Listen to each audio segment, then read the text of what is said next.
ఈయన ఇప్పుడు కూడా సెకండ్ హ్యాండ్స్ కిట్ ఆల్మోస్ట్ 100%. నిజమేనా రియల్ లైఫ్ లో నిజమేనా?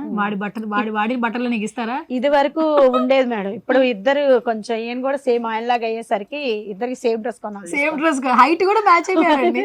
బొద్దుగా ఉన్నారు ఇద్దరు కూడా, ముద్దుగా చక్కగా ఒకటే బాడీ. కాకపోతే వీడే సాంబార్ రైస్ తిని కొంచెం బొద్దుగా ఉన్నాడు ఎక్కువ. సెకండ్ హ్యాండ్ స్క్రిప్ట్ స్టార్ట్ అవ్వక ముందు ఆ స్క్రిప్ట్ చదవంగానే నవ్వుకున్నారా? ముందు మేమే నవ్వుకున్నాం. ఎందుకంటే వీడు ఇంట్లో ఆల్రెడీ ఎన్ని చెప్పాడు ప్రస్తుతానికి అంతేలే వాడినే చూస్తారులే నన్ను ఎందుకు చూస్తారులే. అది 1 month బిఫోర్ మా ఇంట్లో జరిగింది మేడం. మా ఇంటి ఎదురుగా పార్క్ ఉంటుంది, లోపల దూకి గొడవ పడిపోయాడు. పడిపోయి బట్టలంతా ఖరాబ్ చేశాడు.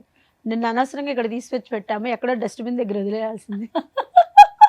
నువ్వు మాటిన పిల్లోడు కాదు, అసలు ఎందుకు ఇలా చేస్తున్నావు, అల్లరి చేస్తా, కొట్టేస్తాను నిన్ను, హాస్టల్లో జాయిన్ చేసేస్తాను డాడీతో.